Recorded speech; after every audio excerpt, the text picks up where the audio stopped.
Joining us this morning for our webinar on how to win BFCM in 2024. We have BFCM here, or Black Friday, Cyber Monday, listed as November 29th to December 2nd, but I'm sure you can agree that I feel like it gets pushed back every year. Yes. And now it's like Black Friday season starting November 1st, right? I'm already getting holiday emails for previews for products or brands, so we're not the earliest thing for Black Friday. So yeah, glad you're joining us. It's pretty wild. So today I'm really excited to share a lot of our insights and a lot of our strategies with you. Akvile DeFazio was and I have been friends for 6 years, maybe more, maybe 7 years now. Definitely just working in the space, and over the last definitely 5, I think we've gotten a little bit closer and really collaborated in a lot of strategies on how to help our clients really maximize their ads overall. And I'm so glad that you're here. So today we're going to be going over preparing your creative assets, characteristics of the top performing ads, setting up your campaigns for success, some strategies to drive sales and increase revenue, and then tracking setup for insights and optimization. So really excited to go through all these. But before we continue, we'll just give a little bit more information about ourselves. You want to go? Sure. So hi, everyone. I'm Mikhail DeFazio. I'm the president of AKvertise. I've been working in paid media for 17 years, but my agency AKvertise is celebrating 10 years next month. I come from paid search background, but I work in paid social, primarily with e-commerce across all social networks, not just Meta.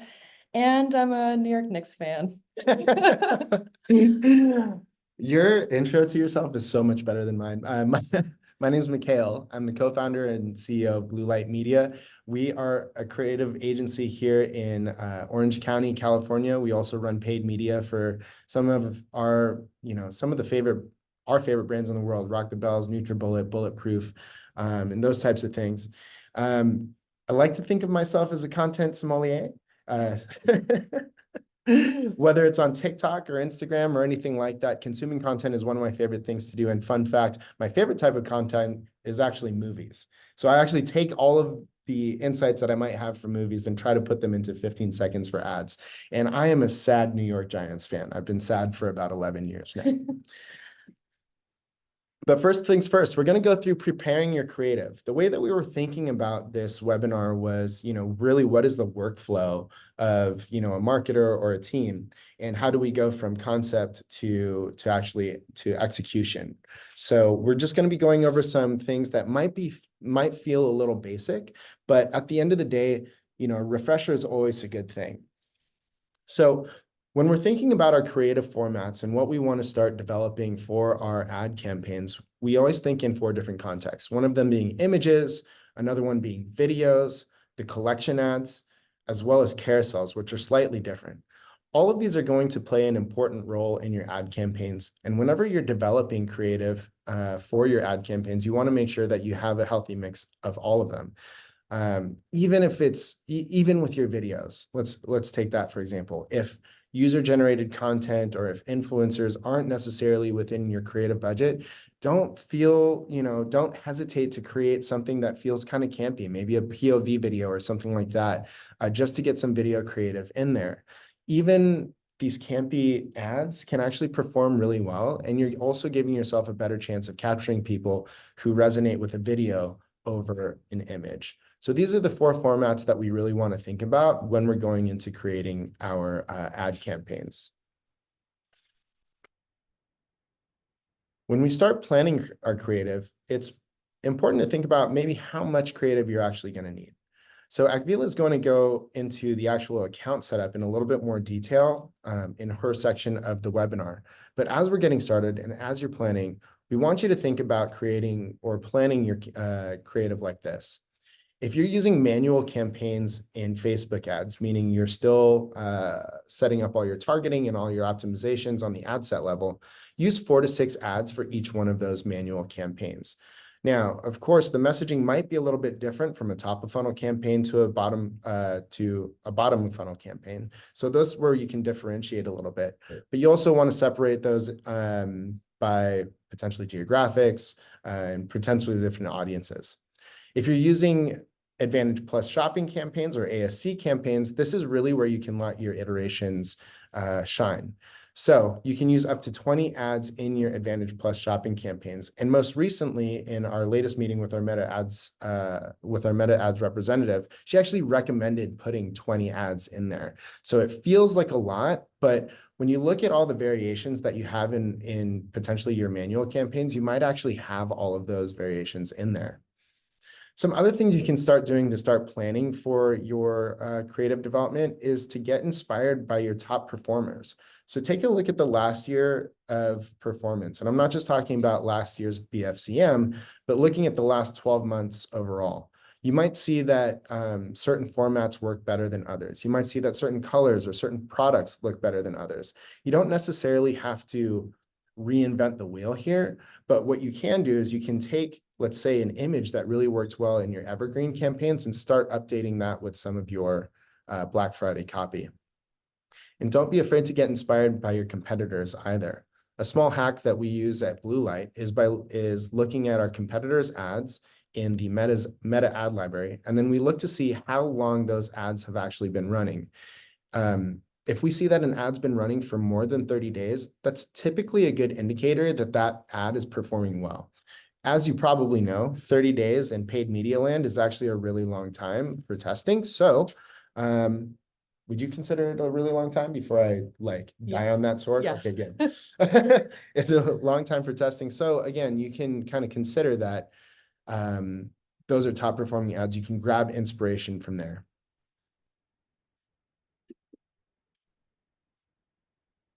Now let's move on to messaging. Now messaging varies throughout all campaigns. Here again, we want to hone in and we really want to focus on holiday, Black Friday, Cyber Monday. So as we're creating our messaging, consider using short headlines, 5 words or fewer. Those tend to increase engagement by up to 5.5%. This is because it's really easy to capture a user's attention. And when we're thinking about the headline here, we're specifically thinking about what is the boldest copy on the actual image itself, as well as the headline on the actual Facebook ad. We also want to include customer testimonials, reviews, or the number of an item sold. This is really creating a Jones effect. When somebody sees that there's 1,000 reviews, when somebody sees that 10,000 units have been sold, it makes them feel like they have to buy this product too. My most recent experience with this is with the Catchy.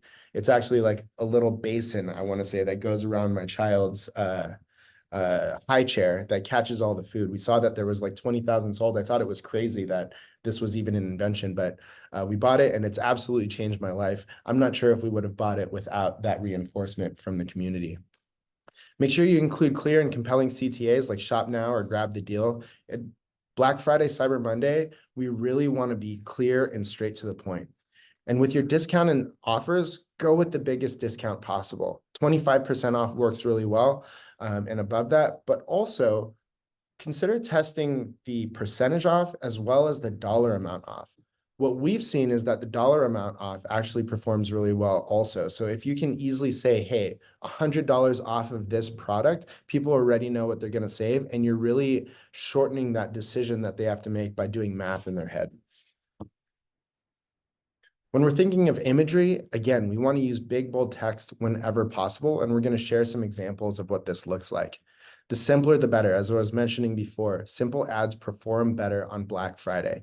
Sometimes we've even just had some ads that just say Black Friday and then the brand name, and it performs really well.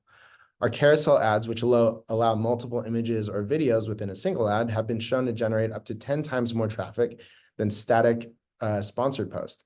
And they're particularly more effective for showcasing a range of products or telling a story. So if you have multiple SKUs, dozens of SKUs, these carousel ads are really going to help you out. And again, showcase your bestsellers, the ones that are high in demand products, the ones that people are buying most frequently, the ones that have the highest reviews. Featuring popular items can attract more clicks, and customers are often on the lookout for best deals on popular products during Black Friday.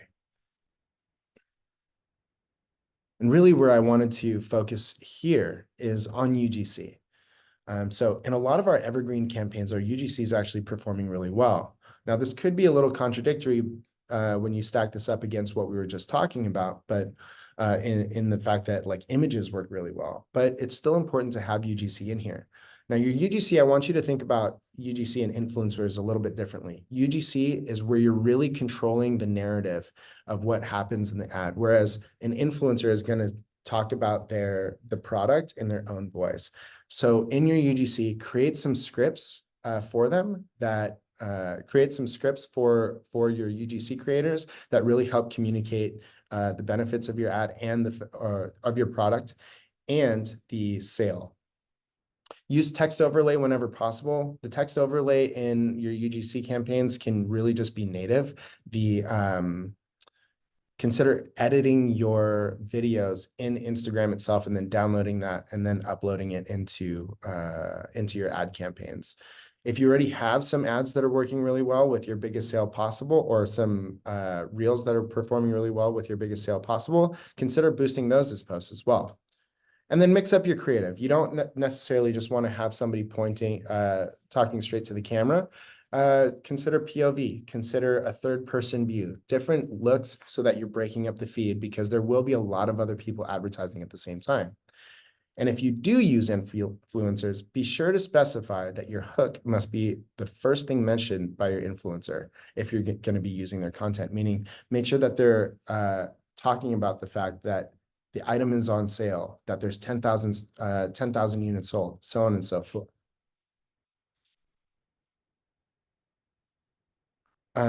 As a quick note, if you had more questions about influencers, creative, or anything like that, we will be opening up Q&A at the end. So be sure to save all your questions for the end. These are some examples of some creative that we've developed for our clients in the past. As you can see here, we're really honing in on that big, bold text. So we want that to be clear. We don't want any questions as to what the customer is actually going to be getting out of their sale this Black Friday, Cyber Monday. So we put that front and center alongside the top selling products. Here you can kind of see something very, very similar. You're seeing the percentage off they're getting, the deal that they're getting, as well as mentioning that it is Black Friday. And this is what I was talking about. On the left-hand side here, we just had sale. And this was one of our top performing ads for Epicurean back in 2023. Everything you see here, static images, big, bold text, these are really what have been performing best in our campaigns for Black Friday, Cyber Monday.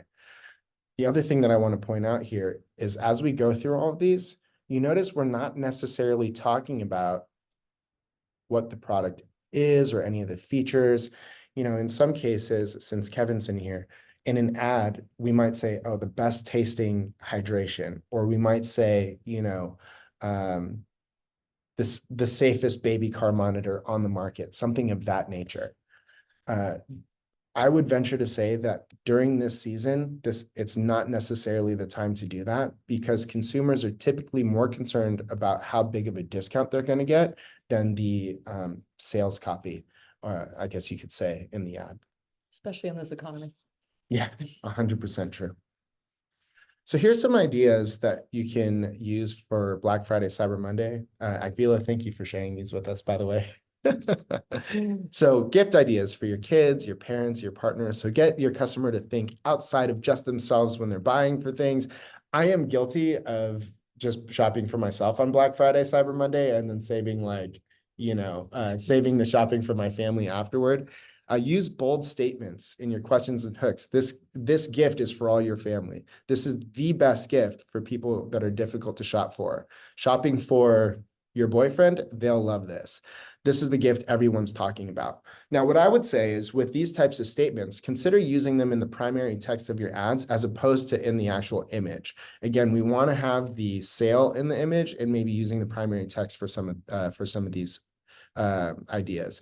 In addition to that, this could potentially be on your landing page as well, just to reinforce that somebody should buy this product once they click through on your ad. Consider using your best customer reviews, and again, use 1 to 3 hooks in your videos and ad intros as a compilation to capture and maintain interest longer on your videos. All right. Okay, let's dive into how to set up your campaigns for success. All right, so since we're talking about e-commerce, we're going to pick the sales campaign objectives, and this tells Facebook that you want to drive sales. So here you can set up conversions like purchase events. In the past, we've also done add to cart, but I will talk about how not really relevant that is anymore because we don't want to double spend on getting people to add to cart and then bring them back to add to purchase. And then for catalog sales, if you have a product catalog, maybe you're hooked up to Shopify, you can run catalog campaigns where you show dynamic product ads and Facebook will figure out which type of products to show a person in their feed. And then do we want to set up a dedicated Facebook campaign for Black Friday, Cyber Monday, or use existing campaigns? And I typically recommend doing both because in all the prior years, we've added things into existing campaigns and those tend to perform better because they've been running longer, they've been optimized. We don't have to start net new and have the system go through the learning phase. And it's also good to do a separate one just in case you want to do a little bit more testing and just to see how that will compare in case you kind of run into one of those issues where Facebook really starts favoring 1 to 2 older ads in your campaigns. So just to have that as a backup. If you're working with limited budget, I'd recommend just doing everything in your existing campaigns if you don't have additional budget to set up an additional campaign. And then do we want to do prospecting and retargeting? Well, historically we'd break it out and kind of hyper segment the funnel a lot more, but some of the things I'm going to talk about include both retargeting and prospecting audiences within it. I apologize if my voice is struggling a little bit. We're dealing with some wildfires here and I feel like I'm choking up a little bit, but you can certainly still break it out and I would still break out retargeting just because the messaging is typically different for someone that's already familiar with your brand. But a lot of things like Advantage Plus shopping campaigns and Advantage Plus audiences, they typically work well to have all those things bundled together. So Advantage Plus shopping campaigns, there's some benefits and limitations to both of them, but Facebook is trying to get us to really use ASC as Mikhail was talking about earlier. This is a more streamlined, automated approach. It leverages Meta's AI to find customers for you, and it does a really great job. But what we found over the last year or so of testing these is that you do have less control on the human side, and that's not necessarily a bad thing, but the results are inconsistent across all of the accounts that we manage for e-commerce, where some of them it'll just crush it, and other ones it really struggles. There's also manual sales campaigns. So it's the lower option and you'll have to select that since Facebook's always trying to get you to use ASC if you work in e-commerce, but manual sales campaigns still work really well. Oftentimes we find them working better. There's a bit more targeting control on the human side, but you may miss out on some customer acquisition just because you don't have all the data that Meta has and they're not going to share that with us to an extent, and it can be less efficient. So while both are great options, if you also are working with a limited budget, I do recommend sticking to the manual sales campaigns because we've seen that ASC tends to work better with higher budgets and if you have additional budget for testing. But don't use ASC as your sole strategy, even if you're working with big budgets. It doesn't always work optimally. So test out both and see what works best for your campaigns. And you can also add existing customer budget caps. So what this means is that if you're using ASC or Advantage Plus audiences where you can target people that are existing customers, engaged people, and new people, if you don't add an existing budget or customer budget cap, Meta might spend about 5 to even 30% of your budget showing your ads to existing customers. So if your strategy is more to do new user acquisition, then you might want to put in a 1% budget or customer budget cap on there or something higher to see how that goes for you. In terms of conversion locations, you have several options. So you can select website and shop. So that will be your shop within Facebook's ecosystem for Facebook and Instagram. So people don't have to leave the platforms to go shop your products and it makes it a little bit easier. Or you can select website only. And if you have a shopping app, you can do website and app. If you use shops, it's really easy for customers to just shop right then and there. They don't have to leave the platform, as I mentioned. You could drive more sales, but there are some caveats. It does come as an additional cost just because it is a convenience thing. But back in March this year, a lot of people noticed there was a bug and shops were working super well. We ended up increasing our bottom line for all of our clients using it until about March. Something changed. It hasn't really been resolved yet. We're not seeing that uptick we did see earlier, but it doesn't hurt to add it in if you want to test website and shops. I hope they'll fix it before Q4 and people start seeing more people shopping there as well. But add it in, see how it goes, and hopefully you'll see some more revenue coming in. So there are two different types of performance goals. If you want to increase your purchases, Meta will automatically select maximize the number of conversions, regardless of which of these destinations you pick. But if you want to do something for additional testing, something a little bit more advanced, then you can do maximize the value of conversions. So what this means is that you can increase the purchase value, and Meta will show your ads to people that are more likely to spend more money. This is only available with the website option, as you can see here. So how I would recommend using this is that if you have already been running campaigns and say you have a ROAS, or return on ad spend of a 1.8, maybe for this test you add in, so let's see if I can get a 2.0. And then if you're able to hit that, maybe make incremental changes going higher and higher to see how much more you can get.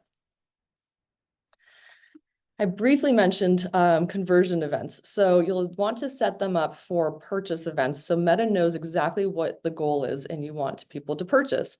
In the past, we used to, as advertisers, we used to hyper segment these a lot too, and also do add to cart. And it was a good strategy that worked then. But at this point in time, consumers are shopping quicker, the platforms work better. It's just everything has changed from the consumer and the technology side. And we're starting to see that even retargeting isn't as lucrative as it once was. So I would skip doing add to cart and just go straight to purchase events and tell people that, tell Facebook that you want people to make that purchase instead of spending twice and try to get them to add to cart and then retarget them again to come back and make that purchase. For targeting strategies, there are many targeting options available. So there's Advantage Plus Audiences that uses Meta's AI to find people that are it's broad targeting in a sense, but it does a really great job finding the people that are most likely to make that purchase. There's also demographic targeting or detailed targeting where you can target by interest and behaviors. But first, I want to touch on the Advantage Plus Audiences. So here there's an option where you could put a suggested audience. And through the last year, I've been testing this rigorously across all accounts of adding a suggestion, not adding a suggestion, and then different types of suggestions. And I found that Meta's data works the best. So everything like Facebook engagers, Instagram engagers, because that's on platform data that they already have. I'll also include website visitors, but the pixel has been kind of depreciating over the last few years with privacy changes and legislation. So it still works, but not as well. So I typically like to bundle all of these together to kind of give Facebook an idea of like, here's who I want to reach that's a warm audience. So think of Advantage Plus Audiences like a firework. It kind of bursts in that middle, it's all hot, it's warm audiences, and then it spreads out further to find colder, new people that are like those people. So it's kind of like a lookalike in a sense too, but it works really well to kind of give Facebook guidance and then for it to find more new people to take that action of making the purchase. You can also adjust the age, gender, and you can do interest and behaviors, but some caveats with those is that if you've been working in Meta ads, they've been going away little by little over the last few years due to legislation, due to privacy changes. Maybe they're just cleaning up some of their data as well, but don't bank on that as your sole strategy just because, say you're selling shoes and you want to target people interested in shoes, that could work just fine. But if they get rid of that in the middle of Q4, you're going to be left with no campaign that's functioning and you'll have to start with something else or scale something else. But just as a heads up on that, you can still use it. It's available. It does still work, but I would test it out and maybe rely more on broader audiences and allow Meta's AI to do the heavy lifting for you. All right, ad formats. Mikhail touched on this a lot more, but I'll just quickly go through. You have single image and video ads. What's great about those is you can manually set them up in Ads Manager. But you can also boost your posts, but just be careful that if you go to your, say your Instagram, it's something in your feed or maybe Reels or Stories, and you're noticing a lot of engagement on that. That's indicative that it's interesting to people and maybe you can drive more visibility for it and drive some sales. But you can't boost anything with an ads manager that has copywritten music over it. It won't let you. So if you can have non-copywritten music or just turn the sound off when you've uploaded it or if you end up boosting it. And you can't boost reels with product tags. So if you're seeing that maybe a reel with a product tag is performing really well organically, you can always go back and just decide if that's what you want to do to remove that product tag and then remove it. And then you can boost it and then add the link to that product and then drive some sales from it. For carousel ads, we have static versus dynamic. So you can upload several different images or videos manually and create your own custom carousel. I typically recommend 3 or 5 max. 3 tends to perform well. We don't want to give people kind of decision fatigue and I tend to kind of lean more into the dynamic side because as much as I feel like a lot of us have a love-hate relationship with Facebook, it does a really great job and we have to let go of some control and take it with a grain of salt. Dynamic product ads work super well because the machine knows who to serve certain products to. So for instance, you might want to promote your best sellers because people are intrigued by what people are buying and maybe they want to be part of that and they don't want to miss out on it. If you have a Black Friday, Cyber Monday sales specific product set that up as well, or maybe just run your evergreen one and change your messaging for the holiday season. And if you have a lot of clearance products, typically those sell at a higher discount. So, we talked about the state of the economy. A lot of people, there's a lot of things up in the air currently. So maybe offload some inventory, promote your clearance products at a higher percentage off, and then get some wins there. You were saying 3 to 5 carousels. Were you talking about 3 to 5 images within the carousel or 3 to 5? Great question. Yes, 3 to 5 within the one ad if you're setting it up manually.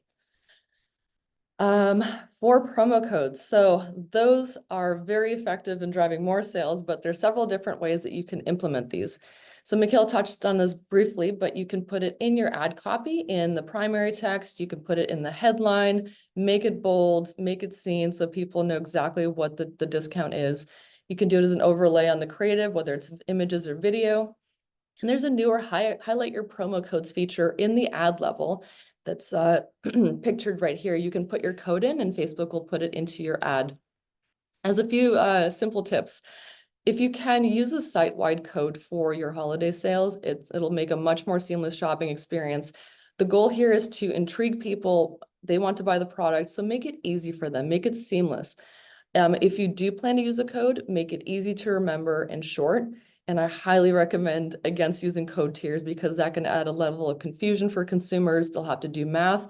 And some people might just give up and say, it also kind of feels like you're really trying to squeeze everything out of me that, oh, if you buy a little bit more, you'll get a little bit more. And, as a consumer, that doesn't feel great. So if that worked for you in the past, feel free to do that. But I highly recommend just keeping it simple, keeping it easy to understand and like driving that sale. For Advantage Plus Creative, another thing in the Advantage Plus AI suite here, I feel like it's a mouthful, but there are a number of options you might see when you upload a new ad, an image or a video. It's typically more common with images, but Facebook will try to automatically enable all of these. So if your image specs or your creative specs don't really fit the placement specs, you can enable expand image to where it will fill in the pixels and kind of take up more of the screen real estate. Everything to, adding comments, I would be a little weary of that. You can add your catalog, which can be effective, but there's no way to tell if things are working or not unless you're specifically testing these things, which I feel like most advertisers aren't doing that. If you have the budget and the time to play with that, feel free to, but there's nothing in reporting that will tell you a breakdown of which of these toggled on or off impacted your campaigns in certain ways. And with this, you can use them as you best see fit, but just see what they look like, see what they sound like, because in the past we've enabled these when they were testing them, and we've had some of the music that Facebook pairs with our images not really complement the brand very well. It was off-brand. It didn't really feel like it was the right tone and vibe, and it was children's toys with kind of like, all of it's like rated G, like there's nothing bad, but it's just, you want your brand to feel a certain way visually, textually, acoustically, and some of these were off that like, I don't trust it yet. So I'm just gonna let this sit here so you can play with them at your We were running an ad for LL Cool J, and the music that came up was like some like smooth elevator jazz. And let me tell you how quickly he actually calls when that is overlaid with his face. So if you're worried at all about like how your brand is perceived, definitely take a double look at these. Yeah, great example. All right, so what if you are strapped for resources? Well, Meta started, they've released a generative AI option for a lot of accounts this summer. It's not out for everyone yet, but they do a lot of launches, especially before Q4 for e-commerce brands. So keep an eye out for this.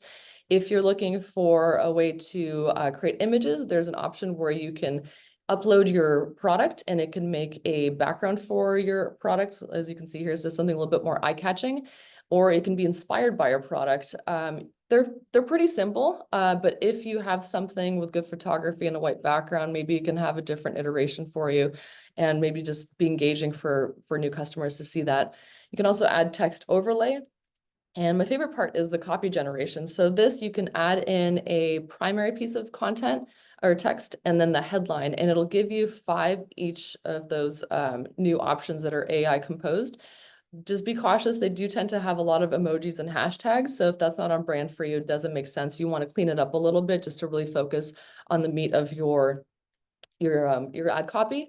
That's another good way to quickly add those in, edit them, or just, not use them at all. But if you're looking for additional things to run dynamically, that could be a good option for you to get a little bit more, make it more efficient for you to, run different pieces of content and creative. Destinations. So, as a consumer, this has happened to me a number of times where I am browsing and, well, I'm on social, looking at social things, but I will get an ad for something that piques my interest, and I click on it and I'm like, oh, I want these shorts. And then all of a sudden I go to the main shopping page and I'm looking for those shorts, and it's just all of their products, and it's not a very seamless shopping experience. And there have been a number of occasions where I spent too much time looking for it. It gave me more work, and then I clicked off and that brand lost the sale, unless I remembered it later, got retargeted. But really think of that as, how can we make it as easy as possible for someone to make that purchase? So send people to your product detail page, whether it's on your website or in shops. Make sure that you're sending them right there. Unless you are running a video where you're showcasing maybe multiple products, or maybe you're running carousels, then that might be a good option to, or maybe like when Mikhail was showing the ads for just the promos as 25% off site wide. Then you can send people to your Black Friday, Cyber Monday sale page, maybe your evergreen sale page, or just maybe change the messaging on that if you want it to be more holiday specific. Your bestsellers page and your clearance page, but always make it easy and seamless and intuitive from somebody clicking the ad to give them exactly what they want. And lastly, but definitely not last, because this is the first thing that you should do before you launch any campaigns if you don't have an account set up or any assets, is make sure that your tracking is all set. From your pixel, which is in your browser, it's a piece of code that can track everything on your website to, you'll know what's working, what's not, and Facebook can then optimize or improve your campaigns to get more of those purchases, to setting up conversions API, also called CAPI for short, but that's on the server side. So if you're using something like Shopify, there's a really easy integration that can do that for you. You can also ask your web developer, but these two are crucial. So then that way you're not just spending your money blindly and not knowing what's working and what's not, and where to reallocate your money during the holidays if you see something working really well. In all of your ads, add in some URL parameters, also called UTM parameters, but here I put a little snippet of a dynamic one if you don't want to customize anything. This will tell Google Analytics and any other analytics software that you might be using of where people are coming from, which campaign, which ad set, which ad, and gives you more insight of how much time are they spending on the site. Are they clicking on Facebook and then coming back from Google ads, or some other marketing channel? It's really important to know where people are going, where they're coming from, where that sale happens, so then that way you can make smarter investments into your advertising and marketing. If you're using Shopify, you can also get on analytics there. And shout out to one of our sponsors for the webinar today, AdBeacon, but there's really great attribution platforms, because Meta tends to over-report for conversions and purchases, and because they include view-through conversions, so they're trying to attribute as much as possible. But things like Google Analytics, they don't get all the data from Facebook, so they're under-reporting. So the truth is kind of in the middle somewhere. So there's some attribution companies like AdBeacon and some others that can kind of help fill in the gap for the data a little bit more. But just wanted to wrap up on just a technical summary. We've got a few more minutes, so just take a streamlined approach. Don't be afraid of AI, but also test it along your manual campaigns just to see what works best for you. Target broadly, let Meta do the heavy lifting for you in finding your customers, because it's done a really great job in making those changes to actually find your customers over the last year. Use a combination of dynamic and static products. Make sure that it's a seamless shopping experience, that it's intuitive, and just really make it easy and fast for people to open up their wallets for you and sell them something good. That's the primary thing, because people will know automatically if you're not selling a good product, they will not come back. They will not recommend you. So have good products. Yes. And avoid frequent adjustments during your Black Friday campaigns. If you tinker with it too much, it's going to be stuck in learning phase. It won't be able to optimize as well. So just really think about all of your assets, all of your setup, and launch it when you have all of everything, all of your ducks in a row. And launch early. We're kind of past the days of running, 24 to 72-hour sales on Facebook, because the system does need to learn from what you're serving and to accomplish the goals that you told it to accomplish. So launch early. A lot of brands start launching like November 1, but as a heads up, we have the US presidential election on November 5th. And I imagine, since it's going to be a pretty significant one, either way that it goes, people will be thinking about that. It'll be taking over the news cycle from November 5th, maybe for a couple of days after. So if you do launch early, maybe you want to decrease your budget, just keep an eye on performance more sharply those couple of days. And then maybe you want to ramp back up after that as people get into the holiday season. And just enjoy the process, have fun making your assets, and we hope you have a very successful Black Friday, Cyber Monday, and rest of your year. That was amazing. You really covered so much for us, Akvile. And, it's always, for one, it's great to have some of our internal strategies reinforced, but also just being as thorough as you are, I think is really helpful to Blue Light. And you've been so helpful over the years. And I'm sure everybody here on the webinar feels the same way also. Quick question with that November 1st start. We've heard some people and maybe some thought leaders talk about starting their Black Friday campaigns in October. What are your thoughts on that? I'm already seeing holiday things in my inbox and at stores, so I don't see why not. See if there's interest. People might start engaging with it, but right now is a really good time to kind of fill that funnel per se and just show your brand to more people, maybe even run a traffic campaign and get people onto your site, and then just go hard on retargeting as you get closer to the holidays and people are ready to start shopping. Definitely. So before we go into the Q&A portion of this webinar, just wanted to take a moment and thank all of the sponsors who contributed in getting the word out there for this webinar today. You talked a little bit about Ad Beacon, which is an attribution tool, which is really helpful. You were talking about how Google and Facebook, like one over reports, one under reports. Have you ever noticed that Shopify gives no love to like Meta? Yes. Yeah. I would say that Shopify is very close to what Google's reporting. Yeah. So like Facebook gets no love there. So luckily we do some in platform reporting over here. And then Foxwell Founders, something that's been really great. Not only is it a membership into a group, but they have some incredible courses that we purchased as well. Yes. Yeah. Blue Sea, which is an incredible marketing and advertising agency out here in Orange County as well. Not a direct competitor of Blue Light. They focus primarily on video production and brand strategy. And then AMA Orange County, getting connected with marketers. It's a lonely road here sometimes, Yes. So being connected with other people who understand the struggles of the holiday season is something that's really helpful. Marketing O'Clock, I saw your podcast come out. Thank you so much. And I forget, is Marketing O'Clock, is that strictly a podcast or is that something else? It's strictly a podcast. Yeah, so great. And YouTube show. Yeah. And then Customize AI. That's one of your friends, right? Yes, they have a really great AI tool that if you're looking to reach more new customers, they do retargeting way better. They can make your retargeting amplified because it's kind of dwindled down on Facebook, but they have some really cool tools that you should check out to help you get more of those people back into that retargeting bucket. Absolutely. So thank you again to all our sponsors. We will be sharing this deck with everybody that's here. But before that, we'd love to answer some questions. I'm going to stop sharing our screen. Right. And get into some Q&A.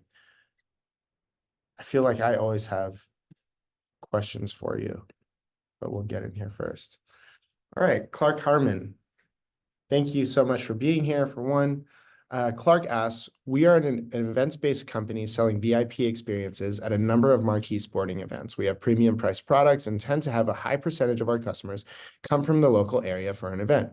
Any additional suggestions for non-CPG, atypical e-com company like us? Hi, miss you too, Clark. Did you want to start? I have some Go for it, thoughts on go this. for it. Totally. So when we're thinking about like local events, we work with a couple brands that are maybe brick and mortar businesses, things of that nature. We like to run campaigns in a local area as opposed to nationwide. Not saying that people wouldn't fly out. If you're talking in like a like a high-end VIP experience for Taylor Swift, a lot of times people are potentially would fly out type of thing. But I like the idea of targeting a local area, people who are really likely to come, and then considering some of the metrics that you want to hit here would be like, we want to see, frequency of 2 to 5, because sometimes it needs to hit multiple times in that local area before somebody actually makes a purchase there. The other thing that you can do as well is you can also create like lead campaigns as well. So if you're like, whether it's running a contest or if they want to be the first to know about the VIP experience, something like that, that's a nice way to get people in there. And then lastly, I think it's just great if you have a great landing page with any of these events explaining exactly what the VIP experience is like, because a lot of times in a Facebook ad, you have 5 seconds to like explain everything. So have them click through on that Taylor Swift video, and then on that landing page say that it's 2 tickets, all the swag, custom parking, meet and greet, da da da da, and maybe that way you'll have a better chance of converting those per people. So I answered that one live. I'm not going to click these buttons. Hi, Arthur. Great to see you. So his question is, when you go into an ad account that isn't performing, what are your troubleshooting steps? Great question. So for that, if it's a sales campaign, if it's a prospecting campaign, if I look at the click-through rates and like, okay, people are interested in it, what are the sales like? Maybe they'll tell me that, I could take that, but people are interested, and I'll change something about the ad copy. I'll change the creative maybe and test something else. I'd say if it's in a dedicated retargeting campaign and you're not seeing sales from it, then I would disable it and try something new. If it's like severely underperforming, just turn it off, try something net new. But if it's close enough, maybe you want to tweak something there as well. If you're running an ASE or Advantage Plus shopping campaign, take a look and see the breakdown reporting for audience segments to see, what's the percentage of people that are seeing and engaging with your ad and purchasing from your ad that are new, engaged, or existing customers. And maybe you want to adjust the percentage of your budget cap on how much is going to existing customers. Awesome. Thank you, Arthur. John, what's your take on lead campaigns and Facebook to collect emails? Rock, paper, scissors. Oh, you on 4? I do. Rock, Rock, 1, paper, 2, 3, scissors. 4. Okay, I'll Okay, just go. all right. We'll stop wasting time. Sorry, John. Did I want to go first or you? Go ahead. Yeah, okay. Lead campaigns, look, so we set our lead campaigns to higher intent to try and get more intention or try and get higher quality leads. Oftentimes we get a good amount of value, good leads at a good cost, or a good volume of leads at a good cost, but they tend to be a little bit colder because so much of that process is automated. So you can typically, all the form fields are automatically filled out and somebody might just tap through. So with that in mind, what I would say is as you're developing some of those, as you're developing some of the questions in the higher intent forms, put the information that is most important to you, like you'll have multiple options. Instead of putting that in A, like when do you want to get started? Instead of A being immediately, have immediately be in the third option in C. Does that make sense? So that way you can see that somebody actually engaged with it and then chose their time, and that'll give you a good indicator of what might be a little bit warmer of a lead. But it's been really helpful to us overall, but you can just kind of expect that it might take a couple more phone calls, you might get a couple more dead leads, even though you're getting them at a good cost. If I can add to that, with the leads campaign, so you have the two options. You have the instant forms where you can fill in the form on the ad, and then there's websites. So I typically skew more towards the website ones. With the instant forms, you tend to get a higher volume of leads at a much lower cost, but they also tend to be lower in quality. But if you have a smaller sales team, or maybe depending on what your goal is, if you're trying to fill your newsletter list, or maybe get people to engage with your brand after, I typically like to recommend going to the website. So have a dedicated landing page for lead collection. Maybe give an incentive like, oh, sign up for products, product drops, discounts, sales, whatever, news about the brand. I just kind of keep it open-ended just to give enough of incentive. And then that way you'll get better quality leads. You'll probably get fewer leads, but they'll typically be better and cost slightly more. So at least you'll have a more engaged audience. And if you have an incentive, sorry, I do a lot of please. consumer lead gen too. So a lot of our clients, this is actually a really good time to start doing lead gen to fill up your newsletter if that's what your goal is, to get people into your email funnel before the holidays. So you could be like, be the first to know when the big sale drops. We're doing that already with a lot of our clients since Labor Day. So that could be a really good way to do that. I would not offer any prizes because in the past we said, oh, we'll do a monthly draw for a pair of our shoes that one of our clients sells for like $150 on average. And we would just get tons of people that would sign up for it and be on the newsletter for years and never make a purchase. And I think they just wanted to win something. So I would be cautious with offering any prizes, instead give some content and things that they'll want to engage with. Yeah, that's a good insight. We also run a lot of co-branded giveaways, those types of things for lead gen, which is, I wonder if Carly can tap into the chat here. Carly runs a lot of these giveaways for us, but I would venture to say that we lose about 30% of those people once the giveaway is over. And then sometimes that list isn't engaged. So just some things to keep out, but different ways to maybe think about it, a campaign or a lead gen campaign. We do have 9 minutes left. Look at that. See, I pay attention. Oh, here we go. Oh, John had another question. For CPG products and not services, do you think it's enough? I'll say louder. Yeah. Oh, sorry. So lead gen campaigns, an add-on to that. What about for CPG products and not services? Do you think there's another best way to collect emails besides boring? That's so funny. Besides boring giveaways. One of our clients is giving away a Tesla. That's not so boring. The co-branded ones are ones that we lean on quite a bit. And one thing that I would maybe consider as well is if you can also, if you're the brand partner that you might be working with. So let's say you're a CBD company and you're potentially working with like a protein company for the co-branded giveaway. See if you can share email lists. That's something that that's been part of those brand collaboration deals. If you have a strong email list now and somebody that might be enticing to someone, they might be able to share that with you also, and doing like email creative to do that. So that's another way to kind of like develop leads. So there's that. Outside of that, for lead gen, I mean, those are kind of our standard things right now. Yeah. They typically rely around giveaways. So sorry, John, I wish I had more ideas for you. We just stopped doing giveaways. We did a test to do an incentive and non-incentive for one of our shoe brands. And we got fewer leads at a slightly higher cost, not that much more actually, but just not offering anything, just saying, hey, sign up to be the first to know about everything from the brand. Yeah. And it's done really well. So I think for the incentive ones where there was the giveaway, we were paying like 15 cents a lead, where the non-incentive one was about 70 cents.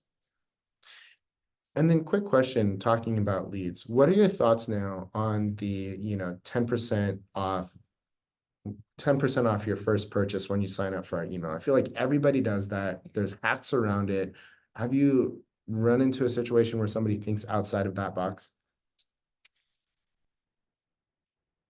No, but what I don't like is the pop-ups that are really invasive that pop up and have those spinning wheels of like, click this. I'm like, I don't know anyone that's really like those. No, but I don't either. So we do have 6 minutes left for any other questions that might be in here. Feel free to type them into the chat or type them into the Q&A box. We definitely want to be able to share everything we can. I do see that Joey asked, are we going to HeroConf? Yes, I will be speaking there, and I will see if you want to come too. So yeah, I'm going to be speaking about meta ads and AI.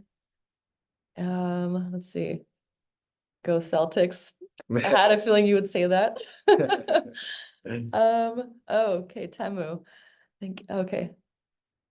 All right, why?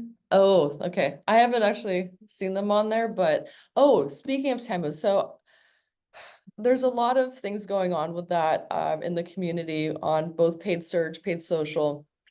And we might see higher CPMs than we even typically do already during the holidays when the advertising landscape changes and we do have to spend more since there's more competition, more people are dumping money during the holidays.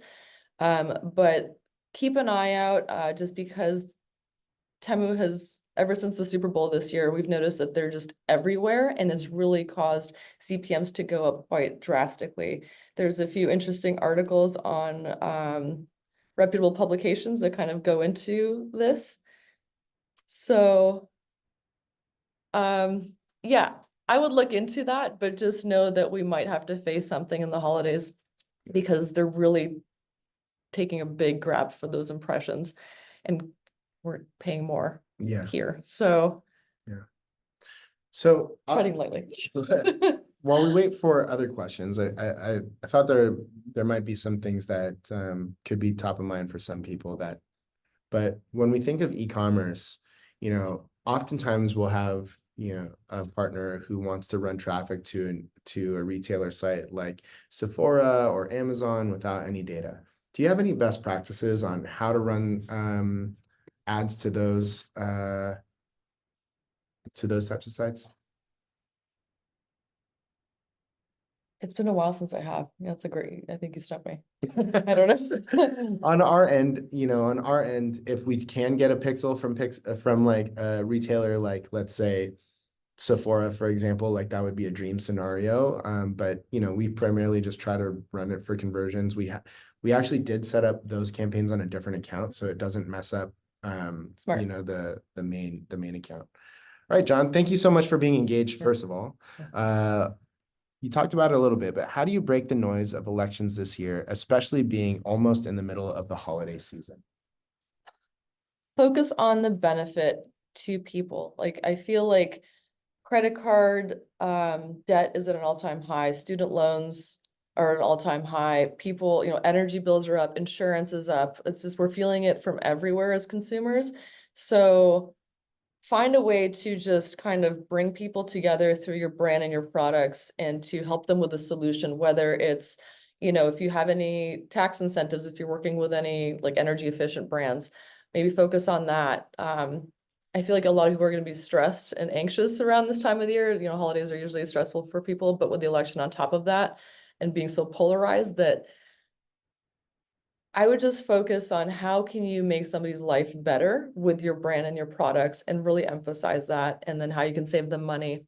We're really doing that, a lot of that this year, and we're testing different messaging, and it's always about how do people save money in the future, whether it's something like custom window inserts on their home or solar or, sustainable products that might last 10 years. We're really focusing on the quality of things and long lasting and money saving over a longer period of time. So I know it's kind of, I digress a little bit, but that's kind of what I'm doing and seeing has been working well and what I'm going to take into the holiday season from earlier this year. Yeah, I think that from a creative standpoint, focusing on the fact that regardless of elections, things of that nature, this tends to be like the best time of the year for a lot of people. Families are coming together, things of that nature. So in your imagery, if you can incorporate people, make sure it's bright, make sure it's lighthearted, those types of things, because everything that you're going to see on your feed otherwise is like black background with some clip of a politician saying something ridiculous from the other side. So as bright as you can make it, focusing on the joy around the season can definitely help break that up. Good response. Peter asked, do you typically allow your CPA targets to get higher heading into Q4 given the competition? Any best practice on how much more flexibility you allow here? That's a good question. For us, typically in September, from September to about mid-October, we do see CPAs go up. It's something that a lot of our partners are accustomed to. I would venture to say that, they try to combat that with a lot of sales, which we try to advise against, but they don't always take our advice with that. But as far as the threshold is concerned, we typically start telling our partners long beforehand, like, hey, traditionally September has been slow up until like mid-October, just to prepare them for lower CPAs. But as far as the threshold is concerned, we'll decrease ad budgets sometimes by whatever percentage we agree on with our clients. And just do our best to not to start losing Yeah. money. And on top of that, with, CPAs are important to look at, but also look at the return on ad spend, like how much are you bringing in over how much you're spending. So if you start seeing the ROI is also going down, the CPA going up, then what you might want to do is maybe do a dynamic product ad for a product set of higher priced products to see if you can get more people to buy and spend more with you. And then that way that'll, I'm okay paying a higher CPA if the return is higher. So that could be a way that you can implement that strategy, try to get more money from every sale, and then hopefully kind of make the CPA tolerable Yeah. for the rest of the year. Yeah, absolutely. And then Peter, if you're still here as well, and this is going to have to be our last question of the day, check out like apps like AfterSell. This has helped quite a bit. And so what AfterSell does is once a customer has actually made that purchase, it gives them the option for a one-time offer. And then similar to what Akvile was saying is you're increasing the average order value, which will help that a lot. So your CPA is going to be a little bit higher, but it's going to give them like a one-time offer after they've already committed to a purchase. So they already have all the, AfterSell already has all the payment information. The order is going to process regardless. It doesn't matter. But we've actually seen that help quite a bit with our partners. Yeah. Great. Hey, well, everyone who joined today, thank you so much for your time. Thank you for loving us through all of the promotion that we did for this. I felt like we were pretty heavy on that, and thank you for sticking around for the Q&A. You'll definitely be receiving the deck in your email, and if you have any questions for us, feel free to reach out at any time. We're definitely happy to answer any questions after this also. Any last things before? Yeah, just thank you so much for spending an hour with us and for the great questions. And we hope you all at least learned one new thing. Yes. If not more. Yes. All right, everyone. Hope you have a great rest of the day and good luck this holiday season.